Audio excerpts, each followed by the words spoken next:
ഇന്നും യേശുവിനോടുകൂടെ യാത്ര തുടരാമെന്ന ഈ ശുശ്രൂഷയിലേക്ക് താങ്കളെ സ്വാഗതം ചെയ്യുകയും കർത്താവായ യേശു ക്രിസ്തുവിൻ്റെ നിസ്തുല നാമത്തിൽ വന്ദനം പറയുകയും ചെയ്യുന്നു.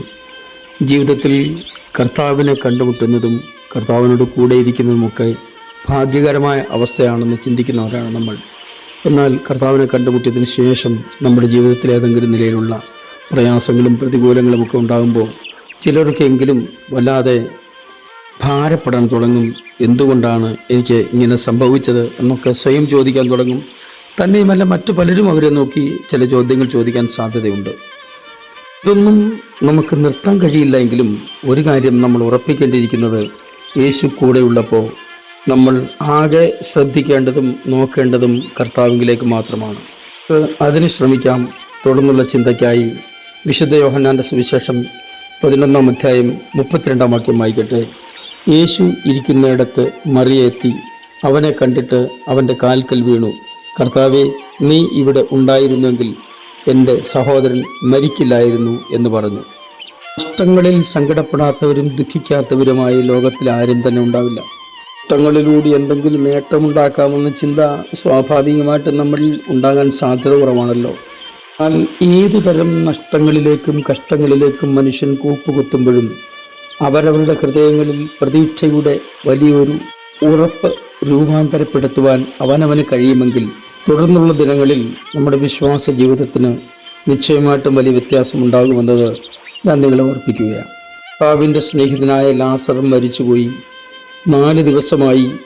എന്നാൽ 4-ാമത്തെ ദിവസം കർത്താവ് വന്നപ്പോൾ അവിടെയുള്ള സാഹചര്യങ്ങളൊക്കെ തികച്ചും വ്യത്യസ്തമായിരുന്നു. എന്നാൽ ലാസറിൻ്റെ സഹോദരിമാർ കർത്താവിനെ എതിരേറ്റിട്ട് പറയുന്ന വാക്കുകൾ നമ്മൾ അതീവ ശ്രദ്ധയോടെ പഠിക്കേണ്ടതുണ്ട്.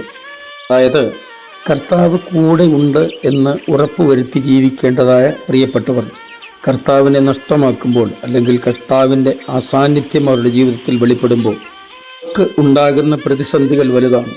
ലാസറിൻ്റെ സഹോദരിമാരായ മാർത്തയും മറിയയും ഒരുപോലെ പറയുന്നത്, കർത്താവേ, നീ ഇവിടെ ഉണ്ടായിരുന്നെങ്കിൽ ഞങ്ങളുടെ സഹോദരൻ മരിക്കില്ലായിരുന്നു എന്നാണ്. ലാസറും കർത്താവുമായുള്ള ബന്ധം വെച്ച് നോക്കുമ്പോൾ ലാസറിന് ഇങ്ങനെ ഒരു മരണം സംഭവിക്കാൻ പാടില്ലായിരുന്നു എന്നാണ് ചിലരൊക്കെയെങ്കിലും ചിന്തിക്കുന്നത്. എന്നാൽ ഏതൊരു കാര്യവും സംഭവിക്കുന്നതിന് മുമ്പിൽ ഒരു പ്രത്യേകമായിട്ട് നമ്മൾ ചിന്തയിലേക്ക് വരേണ്ടത്, ദൈവത്തിന് ഹിതമില്ലാത്തത്, ദൈവത്തിന് അറിവില്ലാത്തത് ഒന്നും നമ്മുടെ ജീവിതത്തിൽ ദോഷമായി സംഭവിക്കില്ല. ഇതുതന്നെ സംഭവിച്ചാലും അതിൻ്റെ പിന്നിൽ ഒരു ദൈവിക ഉദ്ദേശമുണ്ടായിരിക്കുമെന്നതിന് തർക്കം വേണ്ട. ഇതേ സുവിശേഷത്തിൻ്റെ 9-ാം അധ്യായത്തിൽ പിറവിയിലെ കുരുടനായ ഒരു മനുഷ്യനെ കണ്ടിട്ട്, ഇവൻ ഇങ്ങനെ കുരുടനായി പിറന്നത് ഇവൻ്റെ കുറ്റം കൊണ്ടോ ഇവൻ്റെ അമ്മയുടെയോ അപ്പൻ്റെയോ കുറ്റം കൊണ്ടോ എന്ന് ശിഷ്യന്മാർ ചോദിച്ചപ്പോൾ യേശു പറഞ്ഞത്, അതൊന്നുമല്ല കാരണം, ഇതിലൂടെ ദൈവത്തിൻ്റെ നാമത്തിന് മഹത്വമുണ്ടാകണം, അതുകൊണ്ടാണ് ഇവൻ കുരുടനായി പിറന്നത് എന്ന് പറഞ്ഞതുപോലെ ലാസർ മരിക്കാൻ ഒരുപക്ഷെ ദൈവം അനുവദിച്ചത് അതിനുശേഷം അവിടെ ദൈവത്തിൻ്റെ നാമത്തിൻ്റെ മഹത്വം വെളിപ്പെടാൻ തന്നെയാണ്. അറ്റത്തിൽ നിന്നും സുഗന്ധം പുറപ്പെടുവിക്കുവാൻ കർത്താവിന് കഴിയും.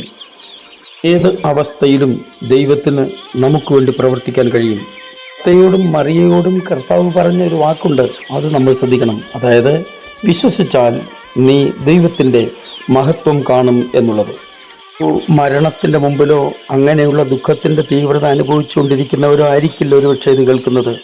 എന്നാൽ അതുപോലെ തന്നെ ഒത്തിരി പ്രയാസമുളവാക്കുന്ന എന്തെങ്കിലും കാര്യങ്ങളൊക്കെ നിങ്ങളുടെ ജീവിതത്തിൽ ഉണ്ടായിക്കൊണ്ടിരിക്കുകയാകുമ്പോൾ ഒരു കാര്യം ഓർത്തോളൂ, കർത്താവിന് നിങ്ങളെ സഹായിക്കാൻ കഴിയും.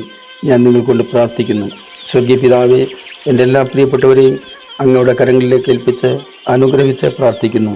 ജീവിതത്തിലെ ഏത് പ്രതിസന്ധികളെയും തരണം ചെയ്യാൻ അങ്ങയുടെ സാന്നിധ്യത്തിനും ശക്തിക്കും വാക്കിനും കഴിയുമെന്ന് ഞങ്ങൾ പൂർണ്ണമായിട്ട് വിശ്വസിച്ച് മുന്നേറുവാൻ ഞങ്ങളെ സഹായിക്കണമേ. യേശു ക്രിസ്തുവിൻ്റെ അൻപുള്ള നാമത്തിൽ തന്നെ. ആമേൻ.